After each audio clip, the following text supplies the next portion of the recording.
nag-iyakan kami dun sa shoot na yun. Hindi ko maintindihan, hindi ako iyakin. Hindi rin siya iyakin, pero pareho kaming naiiyak sa sitwasyon ng ating bansa. Okay, salamat po, ma'am. Maraming Ma'am, salamat, Mian.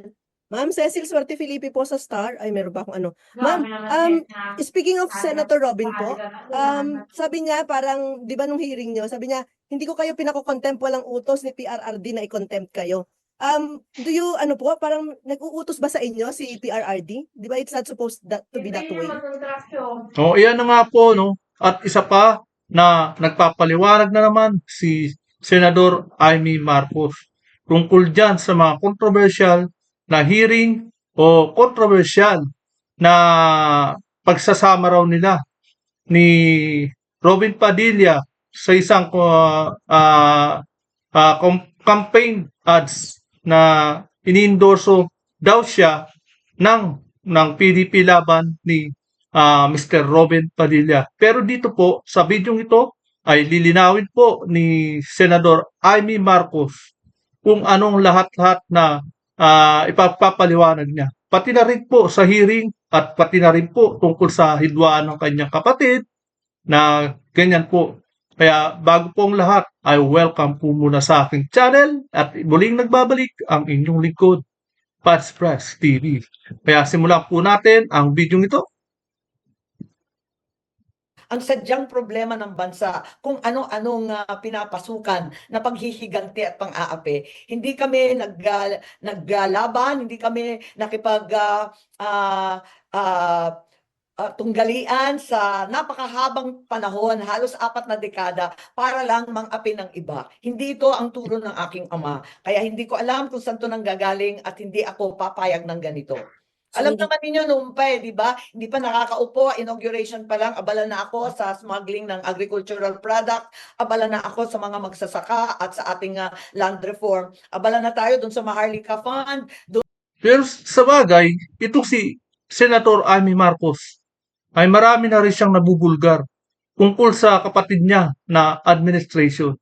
Pero parang itinuturing niya na merong mga ibang tao na nakapaligid kay kanyang kapatid. Ito ang mga dahilan kung bakit bumabagsak ang kanyang kapatid.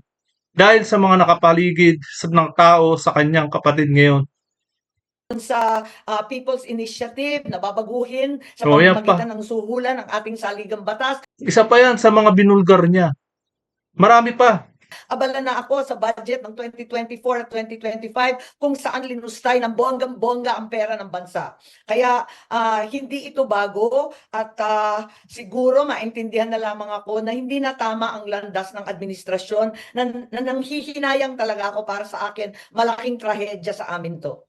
So hindi kayo nag-worry na lalong maging mas malayo kayo o magkaroon ng hinanakit sa isa't isa, kayo at ang Pangulo? Walang ganong worries sa inyo, ma'am? Well, para sa akin, sana wag masamain. Alam ko nagtampo dahil doon sa hearing. Pero kung tutuusin yung unang hearing, hindi ko naman akalain na yun ang sasagutin nila. Malay ko ba kung anong sasagutin? Kaya nga ako nagtatanong tulad ng sambayanan, hindi ko alam ang sagot. At ang dai-dai nila, padagdag sila ng padagdag. Akala ko naman handang-handa. Yun nga eh. Talagang pinuntirya niya na hindi niya naman akalain na masisira at kumbaga baka kung nagsalita lang ng diretso-diretsong ang itong mga to eh. Nakagagaya ni General Torre, ni Remulla, tapos si Teodoro Gibo at si Anyo. Siguro kung nagtuloy-tuloy lang tong mga pag-attend ng hearing tong mga to, baka sa kabila na punot dulo nito eh, baka yung kapatid niya ang maturo nito. Pero yun ay hindi niya sinasadya. Talagang gusto niya lang matanong at gustong malaman kung ano ang katotohanan dito sa hearing na to. Kaso ang nangyari, talagang nabubulgar na.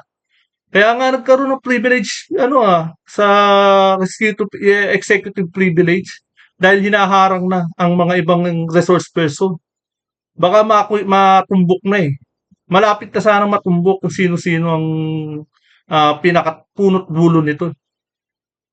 iba-iba na yung sagot nila at waring nagkadalan sila, abay hindi ko nasagot yun, hindi ko na pananagutan yun. Ang akin lamang abutin ang katotohanan at iwaksi ang lahat ng hindi tama, labag sa batas, labag sa batas pati ng Diyos dahil sa pang-aapi sa matatanda at may sakit.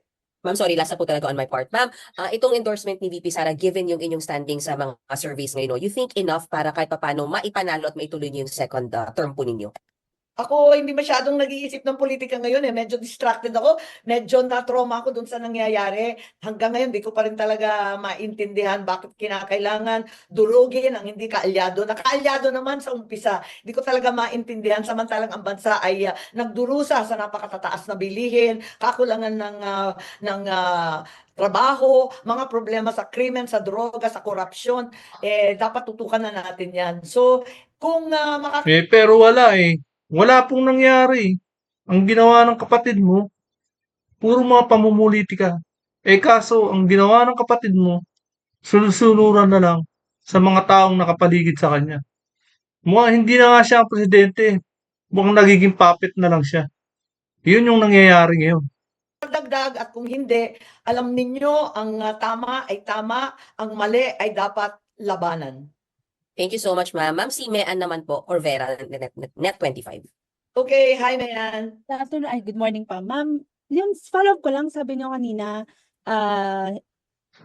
hindi na tama yung landas. Ibig sabihin, yung banat kasi yan dun sa Marcos administration yung poll ads nyo. Wala tayong magagawa. Talagang marami ng tuloy-tuloy na kamalian. Hindi ko maintindihan kung sino talaga ang nag-a-advise. Nung bata pa ako, maliit pa ako, hindi naman maliit, pero teenager pa ako, sinabi ko na talaga, Malacanang is a snake pit. Nung panahon ng tatay ko yun, kasi kung ano-ano ang, kung sino-sino lumalapit, kanya-kanyang agenda, ngayon, ang nangyayari talaga nakakatakot. Kaya sana pinagdadasal ko lagi ang aking kapatid na mabalik sa tamang landas dahil hindi na tama itong mga pangyayari. Ngayon, buti, napapansin mo, Senador Amy Marcos. Matagal na po yan. Imagine, 3 taon na. Pero palala ng palala ang sitwasyon ng Pilipinas. Diba? Halos lahat ng mga OFW, napapansin na rin. At syempre, kalat na kalat pa sa ibang bansa. Naungkat pa yung pulburon video na talagang binabalita na sa ibang bansa sa kanilang local na mga mainstream media. Yan po ang totoo. Itong politika na mapang-api, mangpahigante, hindi na siya ayos. Tutukan natin ang problema ng mamayan. Balikan natin ang ating tungkulin. Ma'am, hindi ba kayo nag-try na tawagan siya para sabihin na yung sitwasyon ng bansa ganito? Hindi ba siya nakikinig sa inyo? Hindi. Sadly, marami nang nakapaligid at hinaharang talaga ang pag-uusap-usap namin. Malungkot ako dito talaga. Hindi Ngayon po halimbawa na lang, yung mga hindi na ngampanya noon na hindi tumulong sa pangangampanya ni PBBM. Yan po ang ikinagalit ni Atty. Vic Rodriguez. Yung mga nakapaligid sa kapatid mo, sa kapatid niya na si PBBM.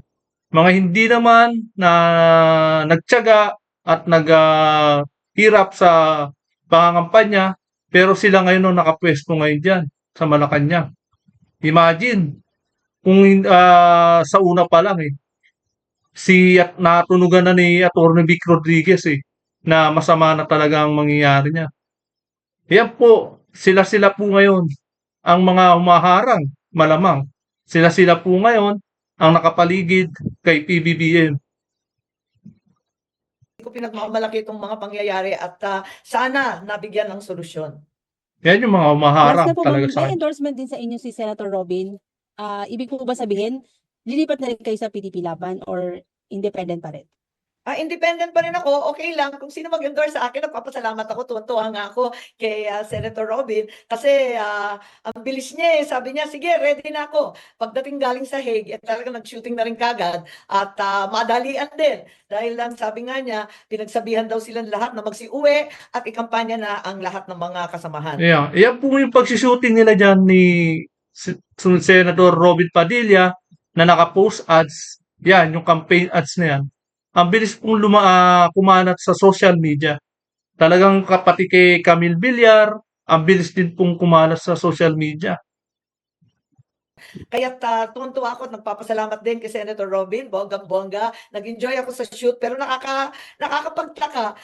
Nag-iyakan kami dun sa shoot na yun. Hindi ko maintindihan. Hindi ako iyakin. Hindi rin siya iyakin pero pareho kaming naiiyak sa sitwasyon ng ating bansa.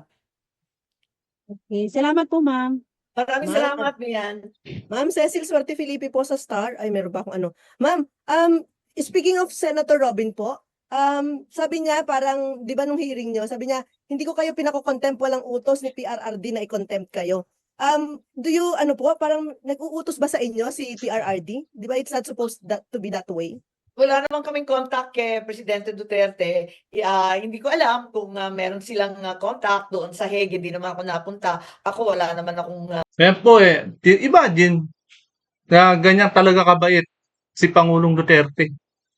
Kung si Pangulong Duterte lang mapagigante, malamang at malamang uutusan niya si Robin Padilla. Si Senador Robin Padilla, uutusan niya na i-contempt ang mga nagpa-aresto sa akin. Kaso mabait po Ang inintindi talaga ni ang ating Pangulong Rodrigo Roa Duterte ay dahil lang sa ating bayan. Matahimik lang talaga.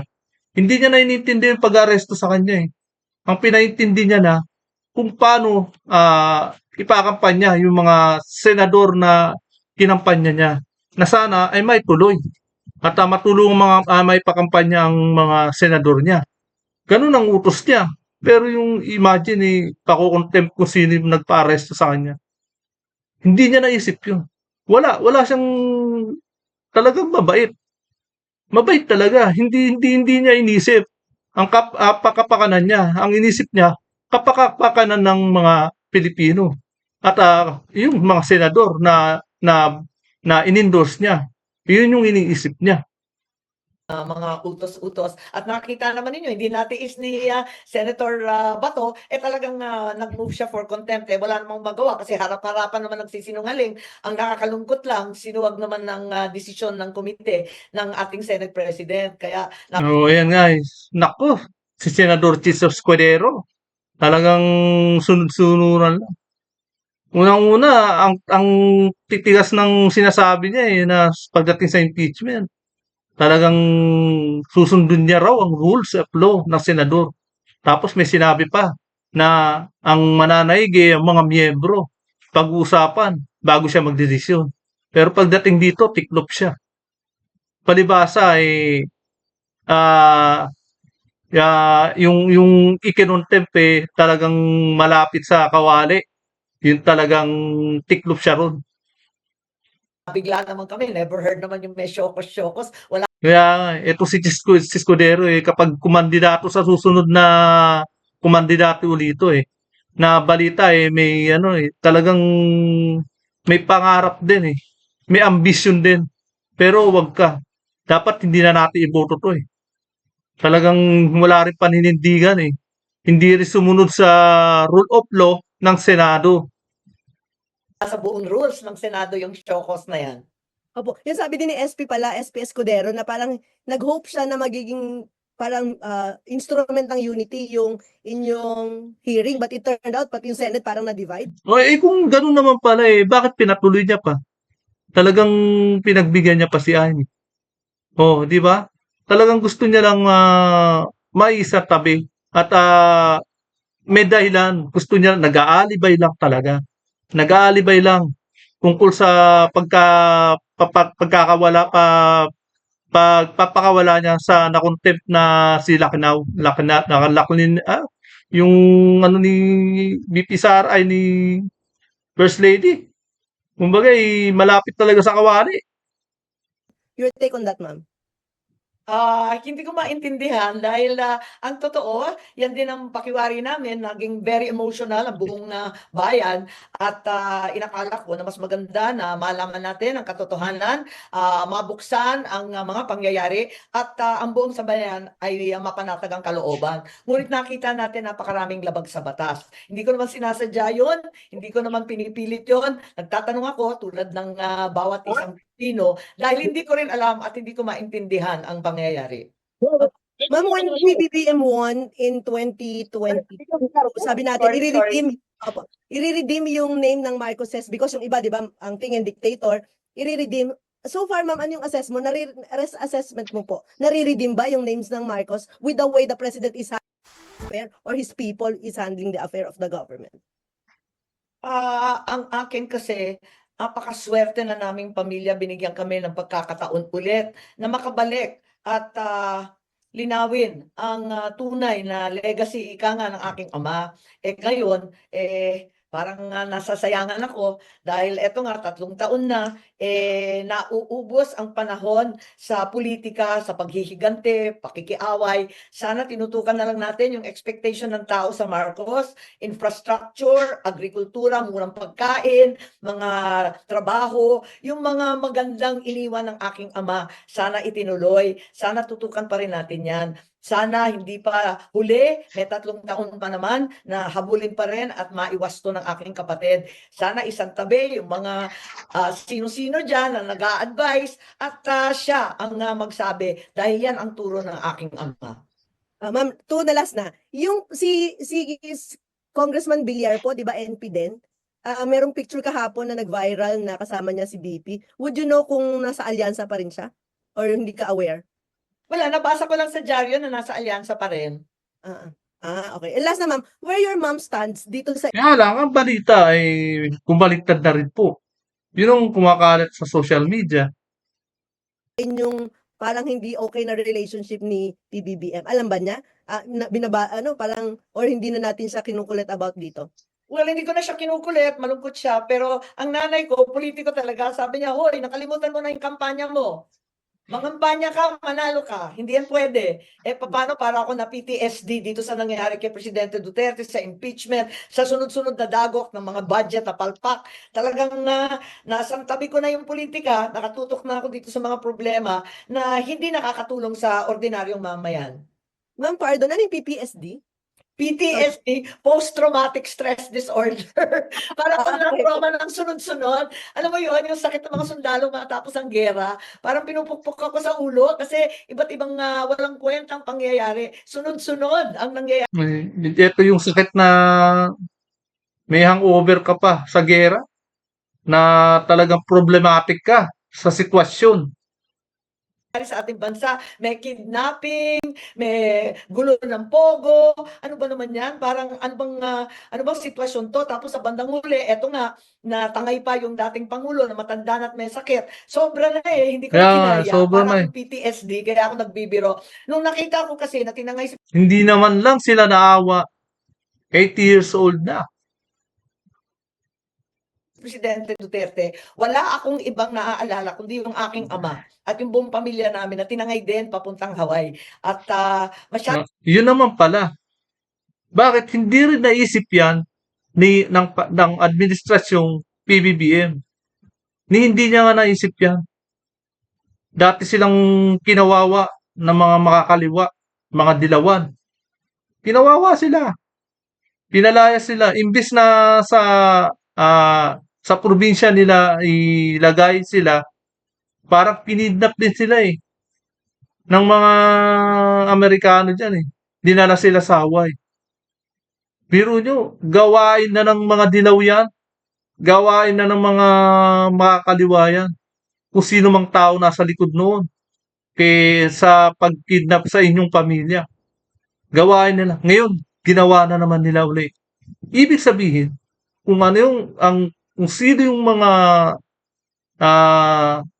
nagpapasimuno dyan nung kinidnap ang pamilyang Marcos noon, ay malamat at malamang isa lang din ang taong gumagawa niyan hanggang ngayon.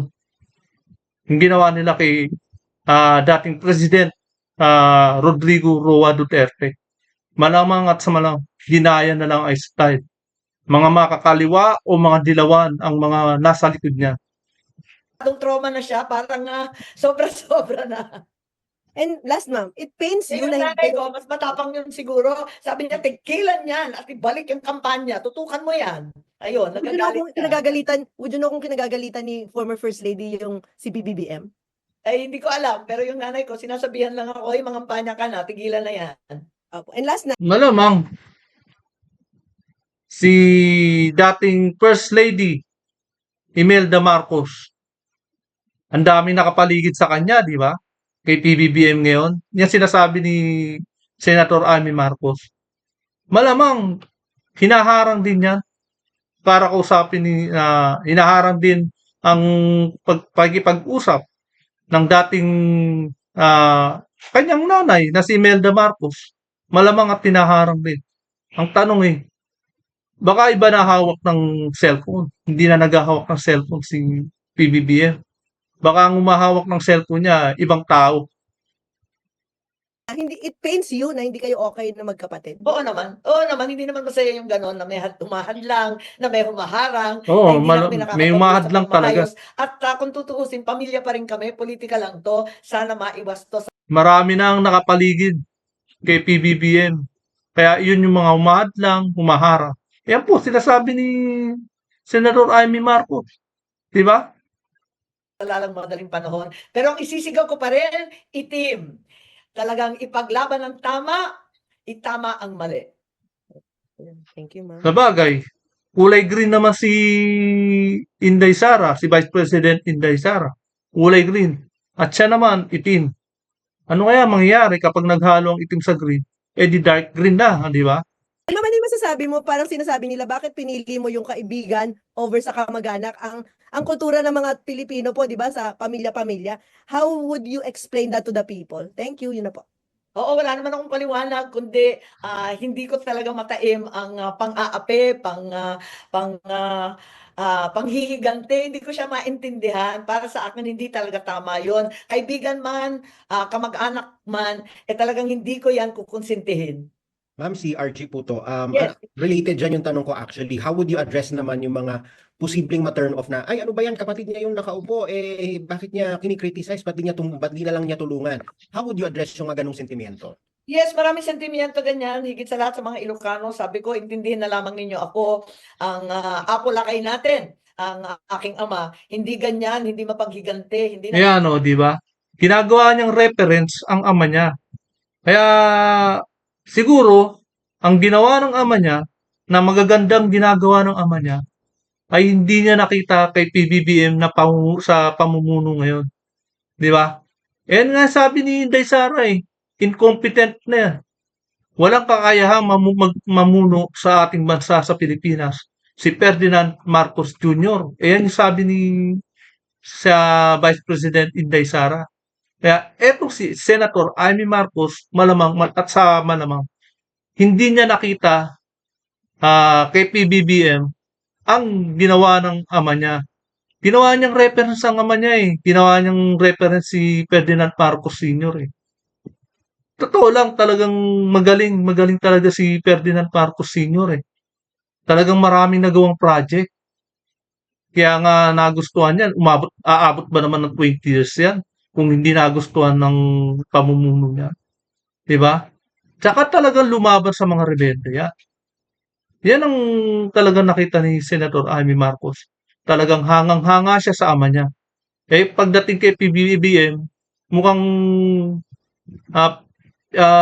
iminamatch niya si Marcos Jr., iminatch niya kay Marcos Sr. Wala malayo malayo ang agwat ng walang kakayahan talaga. Ang performance, ang layo ng performance. Magaling talaga yung senior. Ito nakita niya Kaya dismayado siya, di ba? Kaya lumalaban siya ng lumalaban. Ang daming katiwalian na binubulkar ni Senator Amy Marcos. Ayan, sa ama niya, anong nakikita niya sa ama niya, talagang matikas. Talagang may paninindigan. Kumpara dito sa anak, walang kwenta. aapi ang danduduro. Kaya hindi ko talaga matanggap na yung mga advisor sa palasyo, ganyan ang ginagawa. At pati yung kapatid ko ay nadadali. Kung tutuusin, ang aking ama, ang sabi sa akin, alalayan mo yung kapatid mo. Buong buhay niya, buong buhay ko, yan ang paulit-ulit. Alalayan mo, bantayan mo yan. Hindi ko na magawa Hindi ko na magawa dahil hindi na ako pinapayagan lumapit. Pero imagine mo, siya pa ang aalalay, si Senator Amy Marcos, aalalay sa kapatid niya. Eh, lalaki yung kapatid niya, si PBBM, di ba? Dapat may paninindigan eh. Dapat hindi niya na inaalalayan yun. Hindi niya na dapat inaalalayan, kundi hinahangaan niya na dapat ngayon. Dapat maganda na yung performance, saka humahanga si Senator Amy Marcos. Eh, nangyayari, talagang gusto pang alalayan. Eh, bakit gusto pang alalayan? Eh, wala eh. Incompetence nga. Tinaharang na kami at kung ano-anong sinasabi tungkol sa amin. Ma'am, going back to VP Sara, kayo na rin mismo nagsabi na there were episodes na parang hindi kayo okay. Paano humantong uli sa pagiging okay kayo after those series of challenges? And sabi Si niyo Inday kanina, Sara. ginamit ng salita yung parang pahamak. Paano kayo Hindi, nakapuli dito oo. sa puntong ito na in-endorse ka niya? Hindi, talagang, hindi, parang nagkakainisan lang, di ba? Yung Nagkasamaan lugar ng loob. Hukayin, alala ninyo yun? O, Nagalit yun, yung mga oh. Ilocano doon. Nagalit Eh, din sa akin, bakit hindi ako Kumbaga sa galit lang nag-react naman. violently. Kaya sabi ko sa kanya, ano ka ba? Ba't mo sinasabi ang ganyan? Yun lang naman. Pero sa kabila nun, parang sinisisi ko rin ang sarili ko kasi parang dinamay ko siya sa gulo, nananahimik na siya, nag-file na siya bilang mayor ng Davao. Kinalagkad ko pa at sinabi ko, sige na, mag-vice president ka. Hindi ko naman akalain kailanman nahahantong sa ganito. Grabe naman to, hindi ko akalain talaga. So ma'am, you regret in a way engineering unit team after what happened? Ang taas-taas ang tayog ng pangarap namin na magkakaisa ang bansa, na wala ng politika na isasantabi ang bardagulan, ang lumang politika na napaka-toxic. Wala na yon. Yun ang iniisip namin, North and South, solid na solid. Wala na tayong gagawin, kundi magtatrabaho para sa mga magsasaka, ibabagsak natin ang presyo ng bilihin, lahat ng PWD, Yan po. matatanda, solo parent, tutulungan. Ang dami-dami namin pangarap, mag-uunlad ng Pilipinas. Nako, wala pala nangyari, kundi, ayan, bumalik nga sa bulok na politikang away ng away. Ma'am, last two questions from my end. First, anong message ninyo kay President Marcos? Siguro, ang sasabihin ko na lamang, Holy Week, magmuni-muni tayong lahat, ipagdasal natin na maiwas to ang pagkakamali. May pagkakamali rin naman ako at hindi ako kung minsan nakikipag-usap ng maayos, pero sana mag-usip-isip lang tayong lahat at balikan yung mga turo ng aking ama. Ma'am, second, my ultimate question. Yung tatay ko kasi, tuwing Holy Week, nagre-retreat yun eh. Pupunta yun sa monasteryo sa Baguio. Hindi nagsasalita isang linggo, hindi kakain ng maayos, hindi matutulog, kundi sa maliit na teheras. Dala-dala niya ang kanyang kabinete, ang kanyang mga general para magmuni-muni. Siguro kailangan nating lahat gawin yun. Okay, ma'am. For Senate President Chis Escudero naman, ano ang inyong mensahe sa kanya at anong inyong next move after dun sa nangyari? Nako, grabe. Walang kwenta. Unang-una pa lang buong pagmamalaki na kailangan daw sundin niya ang rule of law ng Senado. Pero pagdating dito sa hearing, hindi niya na sinunod yung rule of law. Talagang ang alibay magagamit lang sa pamumulitika. Dahil nga si Senador Amy Marcos kumakandidato. Si Bato de la Rosa kumakandidato. Kaya yun yung dahilan niya. Nagagamit sa pamumulitika. Dun sa dapat ay pagkukontempt kay Special Envoy Lacanilao and then yung kanyang pag-i-issue ng show cause order. Lacanilao. And then yung sa sinabi niyang wag ninyong gamitin ang Senado sa politika. Nakakatuwa naman talaga yung mga pinagsasabi. Ang akin na lamang, balikan natin ang tunay na rules ng Senado kung saan walang mahahanap kahit minsan ang binabanggit na show cause. Yung ginagamit para sa politika, nakakatuwa naman kasi alam naman natin na siya yung ambisyoso. Ako yung nakalimutan nga mga kampanya na. Okay, thank you ma'am. Yan po. Talaga namang mga banat ni Senator Amy Marcos. Napatunayan naman yan talaga na ang dami niyang naibulgar. Isa pa siya sa mga hindi pumirma ng GAA. Di ba? Ngayon kay Chis Escudero, talagang sinabihan niya na ambisyoso. Kaya well, hanggang dito na lamang po. At syempre, napakinggan po natin ang buong pahayag ni Senador Amy Marcos. At hanggang dito na lamang po. At kung hindi ka pa nakakapag-subscribe, please subscribe my channel para lagi kang updated sa bawat upload ko. Maraming salamat po.